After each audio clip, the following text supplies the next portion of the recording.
Hello, sir. Good day. So, me and Russell is given a task to explain or discuss about the less stress, more care. So, what is stress? Why is stress created, and how can we cope up with stress? As we all know that stress is inevitable to life and it is an experience we all share. So, let's talk about stress. So, stress is described as the feeling of being overwhelmed, worried, or undown. When we are stressed, we are dealing with the sum of the changes, not a single change alone. So, why do we have stress? So, stress is our body's response to pressure. Many different situations or life events can cause stress. It is often triggered when we experience something new, unexpected, or that threatens our sense of self, or we feel we have a little control over a situation. It can be physical, mental, or emotional reaction. We all deal with stress differently. So, stress can affect our psychological and physical health. But take note, there is a positive effect of stress. Sometimes we need to experience stress, but too much or extreme amount of stress is not a good thing for us. We need stress because when we are stressed, we are pushing ourselves to be better, especially if you know how to handle your stress. That's what we call the positive stress and the negative stress. So, stress is okay, but too much of it can affect our psychological or health issues. How does our body feel when we are stressed? When you feel threatened, your nervous system responds by releasing a flood of stress hormones, including adrenaline and cortisol, which rouse the body of emergency action. Your heart pounds faster, muscles tighten, blood pressure rises, breath quickens, and your senses become sharper. So stress also takes an emotional toll. While some stress may produce feeling of mild anxiety or frustration, prolonged stress can also lead to burnout, anxiety disorders, and depression. Chronic stress can have a serious impact on your health as well. So today we will try to embrace the two types of stress. We have the eustress and the distress. So, eustress is a positive effect of stress, produces positive feelings of excitement, fulfillment, meaning satisfaction and well being. So, when we talk about the positive stress, it is called eustress. So, eustress is a positive connotation of stress, produces positive feelings of excitement, fulfillment, meaning satisfaction and well being.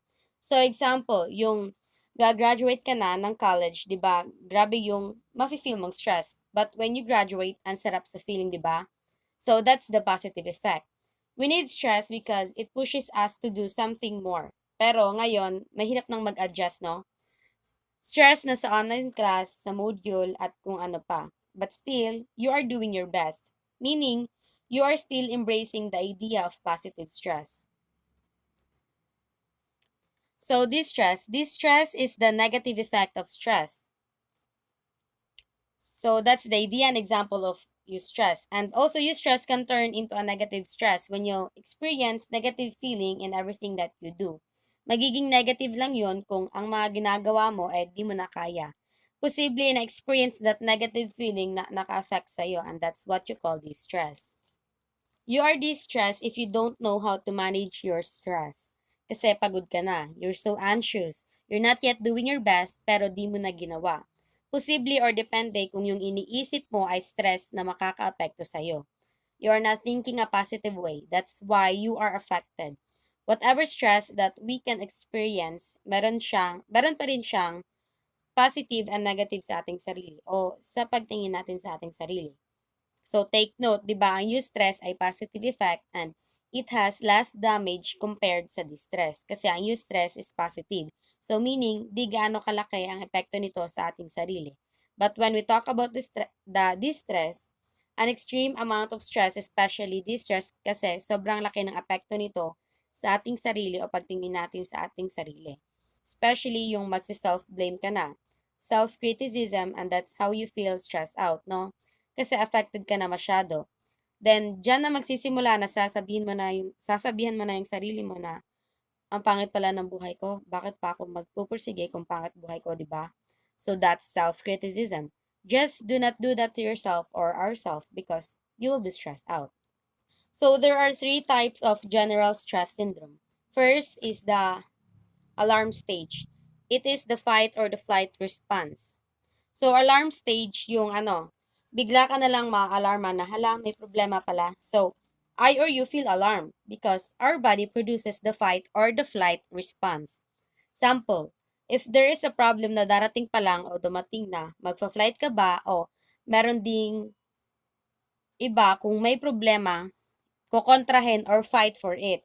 Okay, example pa para mas maintindihan lalo. May binigay yung instructor nyo na di mo makaya, like video-video or editing, tas weakness mo yun. So, dalawa lang ang pupuntahan yan. Itatry mo or di mo itatry. Magsasubmit ka o di ka magsasubmit. Same idea as the fight or flight. So, yung mga ipinigawa sa'yo ng iyong instructor, you feel alarmed. That's why we need to choose. It's either you will fight or you will flight.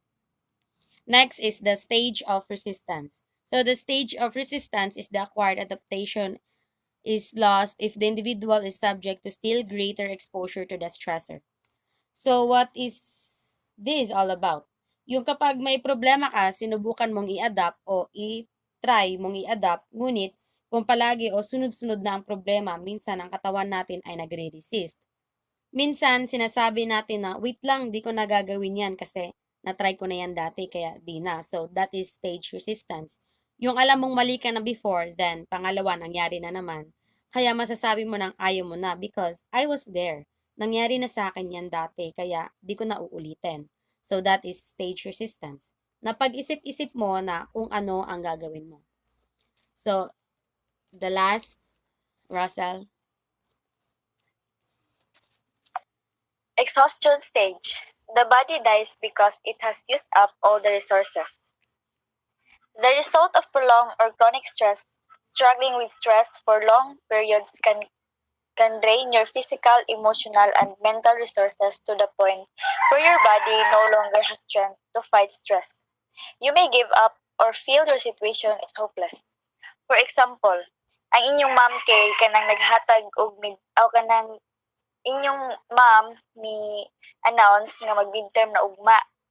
And then ikaw nga wala ka study, wala ka hibaw, usti ko anon mo na nga ang imong mind is na clouded og unsa may imong buhato nana nya kaning murag wala ka hibaw kung unsa imong kuanon unahon mo nga it leads to depression and stress. So, why stress disease occur?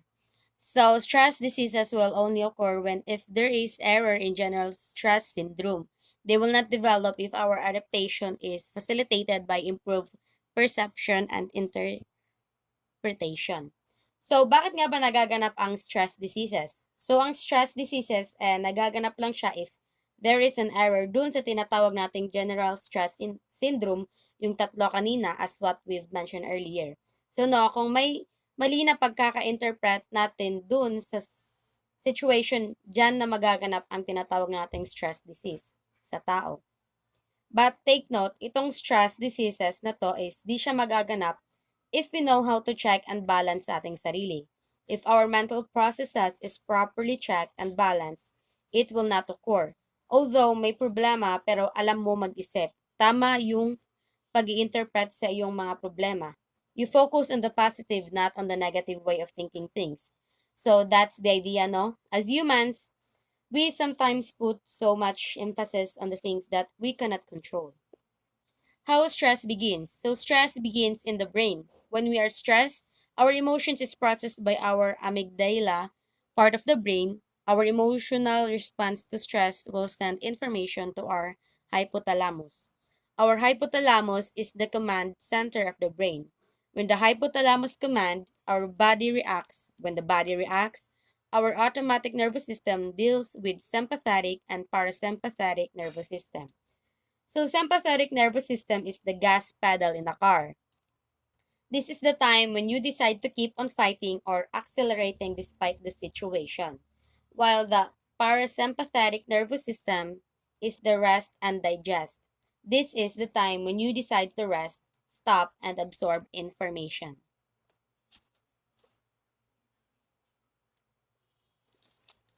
Russell? Common signs of stress: aches and pains, chest pain or a feeling like your heart is racing, exhaustion or trouble sleeping, headaches, dizziness or shaking, high blood pressure, muscle tension or jaw clenching, stomach or digestive problems, trouble having sex. Usa ni sa kani nga common signs of stress, example ni nga mahitabo sa atong lawas or kani sa atong mga kaning gipamati. So if sana kung makabati ka ana nga kung makapamati ka ana nga mga aches and pains or unsa pa na dira, it means you are stressed or you have many things that you think that you have in your mind or unsa pa. 10 simple ways to cope with stress. Rebalance work at home. All work and no play. All work and no play. If you're spending too much time at the office, intentionally put more dates in your calendar to enjoy time for fun, either alone or with others. Build Moving your body on a regular basis balances the nervous system and increases blood circulation, helping to flush out stress hormones. Even a daily 20-minute walk makes a difference. Eat well and limit alcohol and stimulants. Alcohol, nicotine, and caffeine may temporarily relieve stress but have negative health impacts and can make stress worse in the long run. Well-nourished bodies cope better, so start with a good breakfast. Add more organic fruits and vegetables, avoid processed food and sugar, and drink more water. Connect with supportive people. Take Talking face to face with another person releases hormones that reduce stress. Lean on those good listeners in your life. Carve out hobby time. Do you enjoy gardening, reading, listening to music, or some other creative pursuit? Engage in activities that bring you pleasure and joy. Research shows that reduces stress by almost half and lowers your heart rate too. Practice meditation, stress reduction, or yoga. Relaxation techniques activate a state of restfulness that counterbalances your body's fight or flight hormones. Consider taking a mindfulness-based stress and reduction course to learn effective lasting tools. Sleep enough. If you get less than 7 to 8 hours of sleep, your body won't tolerate stress as well as it could. If stress keeps you up at night, address the cause and add extra meditation into your day to make up for the lost Z's. Bond with your pet. Clinical studies show that spending even a short time with a companion animal can cut anxiety levels almost in half. Take a vacation. Getting away from it all can reset your stress tolerance by increasing your mental and emotional outlook, which makes you a happier, more productive person upon return. Leave your cell phone and laptop at home. See a counselor, coach, or therapist. If negative thoughts overwhelm your ability to make positive changes, it's time to seek professional help. Make an appointment today. Your health and life are worth it. So, lastly, research showed that greater self compassion is linked to less anxiety and depression.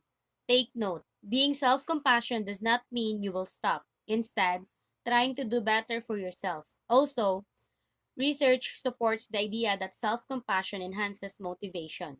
The more you understand yourself, the more you are accepting and motivated to do something more. Lastly, we should be in control of the stress that confronts us every day. Otherwise, when we are overwhelmed by stress, it has a negative effect to our physical and psychological health. Okay, that's all. Thank you so much. I hope you learned a lot in this topic. Less stress, more care. Hopefully, this discussion helps you a lot on how we can deal our individual stress in life. So let's not give up. Let's be compassionate and productive. Thank you.